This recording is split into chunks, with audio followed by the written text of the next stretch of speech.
E essa serenidade, de deitar a cabeça no travesseiro e dormir em paz, valia mais do que qualquer luxo ou poder que o dinheiro pudesse comprar.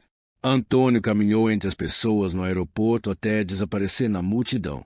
Apenas mais um viajante, apenas mais um trabalhador. Mas para quem cruzou seu caminho, ele foi muito mais do que isso. Ele era a prova viva de que dignidade não se veste, não se exibe e nem se mede pelo que se tem. Dignidade é atitude diária, é escolha, é coerência entre o que se diz e o que se faz. Esse fazendeiro de 70 anos ensinou ao mundo algo simples e profundo. A verdadeira grandeza não está no que possuímos, mas em nossa capacidade de continuar justos, gentis e humanos, mesmo quando ninguém está vendo, mesmo quando o mundo tenta nos endurecer. E, principalmente, quando temos força suficiente para destruir, mas preferimos levantar alguém. Histórias assim nos recordam que dignidade não tem preço, que as aparências enganam, mas o caráter sempre revela quem realmente somos. E agora quero saber de você. O que essa história te fez sentir? Escreve aqui nos comentários a sua reflexão. E se essa mensagem tocou seu coração, deixe o seu like. Ele ajuda muito para que mais pessoas recebam essa lição de vida.